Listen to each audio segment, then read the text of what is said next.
Hello guys, പുതിയൊരു വീഡിയോയിലേക്ക് എല്ലാവർക്കും സ്വാഗതം. അപ്പോൾ ഞങ്ങൾ ഇന്ന് കാറിലൊരു യാത്ര പോയതാണ് കേട്ടോ. പുറത്തൊരാവശ്യത്തിന് വേണ്ടി പോയതാണ്. അപ്പോൾ തിരിച്ചു വരുമ്പം ഈ സൈഡിലുള്ള വ്യൂ ഒക്കെ കണ്ടപ്പോൾ എനിക്ക് തോന്നി അതൊക്കെ നിങ്ങളെ കൂടി ഒന്ന് ഷെയർ ചെയ്ത് കാണിക്കണം. ഇതാണ് ഇവിടുത്തെ റോഡ് സൈഡ് വ്യൂ. നാട്ടിലൊക്കെ നമ്മൾ കാണുന്നത് പോലെ റോഡിൻ്റെ രണ്ട് സൈഡിലും ചെറിയ ഷോപ്പുകളും ഷോപ്പിംഗ് കോംപ്ലക്സും സാധാരണ ഞാൻ ബസ്സിലോ കാറിലോ ഒക്കെ യാത്ര ചെയ്യുമ്പോൾ അങ്ങനെയൊക്കെയാണ് അധികം കണ്ടിട്ടുള്ളത്. ഷോപ്പിംഗ് കോംപ്ലക്സുകളോ അല്ലെങ്കിൽ ചെറിയ ചെറിയ ഷോപ്പുകളൊക്കെ ആയിട്ട് നിറയെ ബിൽഡിങ്സൊക്കെ ആയിരിക്കും. പക്ഷേ ഇവിടുത്തെ ഒരു വ്യൂ ഇങ്ങനെയാണ്. അധികവും പാർക്കുകളൊക്കെയാണ് കാണാൻ പറ്റുക. കുറേ മരങ്ങളും തിങ്ങി നിറഞ്ഞ് നിൽക്കുന്ന സ്ഥലങ്ങളും കുറേ ഫ്രീ ആയി കിടക്കുന്ന ഗവൺമെൻറ് ഏരിയാസ് ആണെന്നാണ് ഞാൻ വിചാരിക്കുന്നത്. അങ്ങനെയാണ് കേട്ടത്.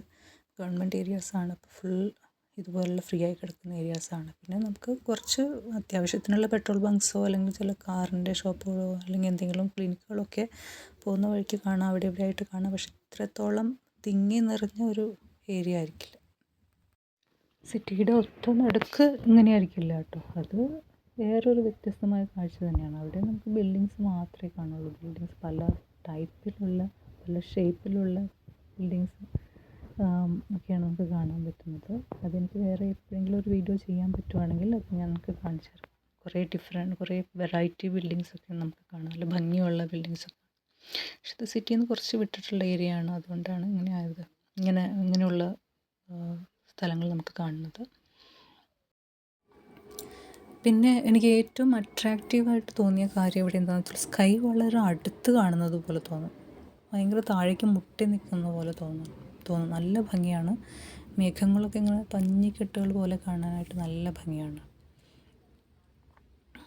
അത് ആണ് എനിക്ക് മെയിനായിട്ടും നിങ്ങൾക്കത് ഷെയർ ചെയ്ത് കണ്ടത്. നോക്കി നോക്കുക, എന്ത് രസമാണ് കാണാനായിട്ട്. ഇതിൻ്റെ ഇടയിൽ ഞാൻ എവിടെയോ ഒരു ഫ്ലൈറ്റ് പോകുന്നത് കണ്ടിട്ടുണ്ടായിരുന്നു. അത് ഞാൻ വീഡിയോ എടുക്കുമ്പോൾ ഉണ്ടായിരുന്നു. പിന്നെ അത് നോക്കിയിട്ട് ഞാൻ വീഡിയോ നോക്കിയപ്പോൾ അത് കാണുന്നില്ല. ചിലപ്പോൾ അതെനിക്ക് റെക്കോർഡായിട്ട് കിട്ടിയോയെന്ന് അറിയില്ല. ഈ യാത്ര ചെയ്യുമ്പോൾ ഞങ്ങൾ ഫ്ലൈറ്റിനെ ഫോളോ ചെയ്യുന്ന പോലെയായിരുന്നു ഉണ്ടായിരുന്നത്. ആ ഫ്ലൈറ്റ് ലാസ്റ്റ് വരെ ഫ്ലൈറ്റ് ഞങ്ങളിപ്പോൾ ഉണ്ടായിരുന്നു. പക്ഷെ എനിക്കിത് വീഡിയോയിൽ കാണാൻ പറ്റുന്നില്ല. അപ്പോൾ നിങ്ങളും ഈ കാഴ്ചകളൊക്കെ എൻ്റെ കൂടെ നന്നായിട്ട് ആസ്വദിക്കുമെന്ന് വിചാരിക്കുന്നു. ഇതെല്ലാം നമുക്ക് നാട്ടിൽ കാണാൻ പറ്റാത്ത കാഴ്ചകളല്ലേ, അതുകൊണ്ടാണ് ഞാനിത് റെക്കോർഡ് ചെയ്തത്.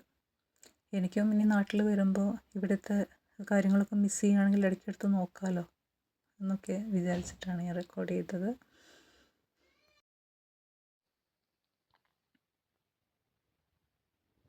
എന്താണ് നിങ്ങളുടെ വിശേഷങ്ങളൊക്കെ? എല്ലാവർക്കും സുഖമാണോ? നിങ്ങളുടെ കാര്യങ്ങളൊക്കെ സ്മൂത്തായിട്ട് പോകുന്നുണ്ടോ? ഞാനിപ്പോൾ ഒരു വല്ലാത്തൊരു നിരാശ മൂഡിൽ കൂടിയാണ് പോയിക്കൊണ്ടിരിക്കുന്നത് കേട്ടോ. കാരണം ചില കാര്യങ്ങളൊന്നും പ്ലാൻ ചെയ്തതുപോലെ നടക്കുന്നില്ല. എല്ലാവർക്കും അങ്ങനെ ഒരു ബാഡ് ടൈമൊക്കെ ഉണ്ടായിരിക്കുമല്ലോ ലൈഫിൽ. അപ്പോൾ ഞാനങ്ങനെ വളരെ ബാഡ് ടൈമിൽ കൂടിയാണ് പോകുന്നത്. ഇങ്ങനെ മാനേജ് ചെയ്ത് പോകുന്നതെന്നുള്ളൂ. പക്ഷെ എന്തൊക്കെയോ നിരാശകൾ മനസ്സിനെ ബാധിച്ചിട്ടുണ്ട്. മൈൻഡ് ഭയങ്കര നെഗറ്റീവായിട്ട് തോന്നുന്നുണ്ട്. എന്നാലും അങ്ങനെ വന്നാലും ഞാൻ എന്ത് ചെയ്യുമെന്ന് വെച്ച് കഴിഞ്ഞാൽ എന്തെങ്കിലും കാര്യങ്ങളൊക്കെ കണ്ടുപിടിച്ച് എന്നെ മോട്ടിവേറ്റ് ചെയ്ത് എന്നെ കൊണ്ടുപോകും. അങ്ങനെ ഞാൻ ചെയ്യാറുണ്ട്. വേറൊന്നുമല്ല, കുറച്ച് കൂടുതൽ പ്രൊഡക്റ്റീവ് ആവണം എന്ന് വിചാരിച്ചിട്ട് അത് നടക്കുന്നില്ല. നമ്മൾ ഓരോ ദിവസവും ഷെഡ്യൂൾ ചെയ്യുന്ന കാര്യങ്ങൾ അതുപോലെ ചെയ്ത് തീർക്കാൻ പറ്റാത്തതിൻ്റെ ഒരു നിരാശയാണ്. അപ്പോൾ അങ്ങനെ നമ്മൾ സമയമൊക്കെ നമുക്ക് കറക്റ്റായിട്ട് യൂട്ടിലൈസ് ചെയ്യാൻ ടൈം വളരെ പ്രീഷ്യസ് ആയിട്ടുള്ള ഒരു സാധനമാണല്ലോ. അപ്പോൾ അത് നമുക്ക് കറക്റ്റ് എഫക്റ്റീവായിട്ട് യൂട്ടിലൈസ് ചെയ്യാൻ പറ്റിയിട്ടില്ലെങ്കിൽ ഞാൻ ഡെസ്പായി പോകുന്നതാണ്, അല്ലാതെ വേറെ ഒന്നുമല്ല. അപ്പോൾ നിങ്ങളും ഇടയ്ക്ക് അങ്ങനെയൊക്കെ ഡീമോട്ടിവേറ്റായി പോവാറില്ലേ? അങ്ങനെയുള്ള സമയത്തൊക്കെ നിങ്ങൾ എന്തൊക്കെ ചെയ്യും അതിനെ ശരിയാക്കിയെടുക്കാനായിട്ട്? ഓരോരുത്തർക്കും ഓരോ ഐഡിയകളായിരിക്കുമല്ലോ. ചിലർ ഫ്രണ്ട്സിൻ്റെ കൂടെയൊക്കെ ഒന്ന് കറങ്ങാൻ പോകും, ചിലർ കുറച്ച് നല്ല ഇഷ്ടപ്പെട്ട മ്യൂസിക് കേൾക്കും, ചിലർ നല്ലൊരു ഹോട്ടലിൽ പോയി അവർക്ക് ഇഷ്ടപ്പെട്ട ഭക്ഷണമൊക്കെ വാങ്ങി കഴിക്കും. അങ്ങനെ മൈൻഡിനെ ഹാപ്പിയാക്കും. അങ്ങനെ ഓരോരുത്തർക്കും ഓരോ രീതിയാണ്. സിനിമ കാണും, ടൂറ് പോകും അല്ലേ, അങ്ങനെ ഒരുപാട് ഓപ്ഷൻസ് ഉണ്ട്. പക്ഷേ ഞാൻ എന്താ ചെയ്യാന്ന് വെച്ച് കഴിഞ്ഞാൽ, ഞാനിങ്ങനെയുള്ള സമയത്ത് ഞാൻ എന്തെങ്കിലും കാര്യങ്ങളൊക്കെ കണ്ടുപിടിച്ചിരുന്ന് വായിക്കും. മോട്ടിവേഷണൽ കോട്ട്സ് അങ്ങനെ ഇരുന്ന് വായിക്കും. അതല്ലെങ്കിൽ എന്തെങ്കിലും പെൻഡിങ് വർക്ക്സ്, ചെറിയ വർക്ക്സൊക്കെ, വലിയ വർക്ക്സൊന്നും നമുക്ക് ചെയ്ത് തീർക്കാൻ ഈ ഒരു സമയത്ത് നമ്മുടെ മൈൻഡ് റെഡിയല്ല. ചെറിയ ചെറിയ കാര്യങ്ങളൊക്കെ ചെയ്ത് തീർക്കും.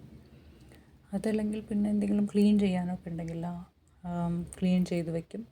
ആ ഏരിയ ആണോ അല്ലെങ്കിൽ എന്തെങ്കിലും നമ്മുടെ അലമാരിയോ അങ്ങനെ എന്തെങ്കിലും ഡ്രസ്സ് അടക്കി വയ്ക്കുമോ അങ്ങനെ എന്തെങ്കിലുമൊക്കെ ചെയ്തിട്ട് ശരിയാക്കിയെടുക്കും. അങ്ങനെയാണ് ഞാൻ ചെയ്യാറ്. നല്ലൊരു റെസിപ്പി കണ്ടുപിടിച്ചത് അതിൽ കുക്ക് ചെയ്താലും ആ ഐറ്റം നന്നായി വന്നാലും മതി, ഞാൻ ഫ്രഷാവും. അത് പക്ഷേ എനിക്ക് മാത്രമല്ല, വീട്ടിലുള്ള മറ്റുള്ളവർക്കും സന്തോഷം തരുന്ന കാര്യമാണ്. കാരണം നല്ല ഫുഡൊക്കെ കഴിക്കാമല്ലോ.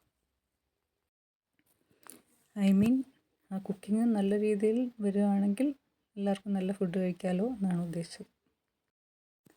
എന്നിട്ട് ഇങ്ങനെയൊക്കെ ചെയ്ത് സമയം കുറേ കളഞ്ഞതിന് ശേഷം വീണ്ടും ടെൻഷൻ അടിക്കും. അയ്യോ, എനിക്കത് ചെയ്യേണ്ട സമയമായിരുന്നല്ലോ, ഞാനത് ചെയ്തില്ലല്ലോ, ഇത് ചെയ്തില്ലല്ലോ.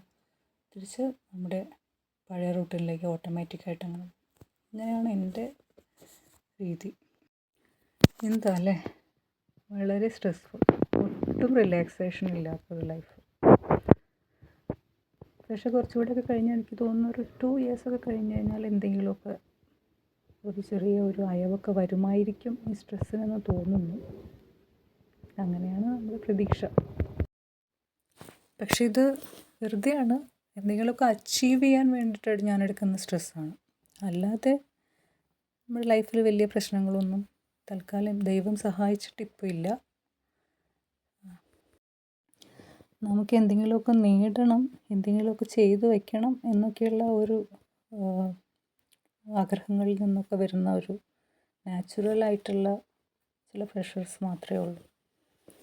അപ്പോൾ എന്നെപ്പോലെ തന്നെ ഇങ്ങനെയുള്ള ചില ചിന്തകളിൽ കൂടെയൊക്കെ കടന്നു പോകുന്ന ആരെങ്കിലും എൻ്റെ ഫ്രണ്ട്സൊക്കെ ഉണ്ടെങ്കിൽ എനിക്ക് കമൻറ്റ് തരണം. അപ്പോൾ നിങ്ങൾ കുറച്ച് നേരം ഈ യാത്രയിലുള്ള കാഴ്ചകളൊക്കെ കണ്ട് ആസ്വദിക്കൂ.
അപ്പോൾ ഇന്നത്തെ യാത്ര ഇവിടെ അവസാനിക്കുകയാണ്. ഏകദേശം വീടിൻ്റെ അടുത്ത് എത്താറായിട്ടുണ്ട്. എൻ്റെ വീഡിയോസൊന്നും നിങ്ങൾ ബോറടിപ്പിക്കുന്നില്ല എന്ന് വിചാരിക്കുന്നു. നിങ്ങളുടെ കമൻസൊക്കെ എന്നെ അറിയിക്കണം. കുറച്ചുകൂടി നല്ല കണ്ടൻസൊക്കെ ആയിട്ട് ഞാൻ വരാൻ ശ്രമിക്കാം. അപ്പോൾ അടുത്ത വീഡിയോയിൽ കാണുന്നവരേക്കും ബൈ ബൈ, ടേക്ക് കെയർ.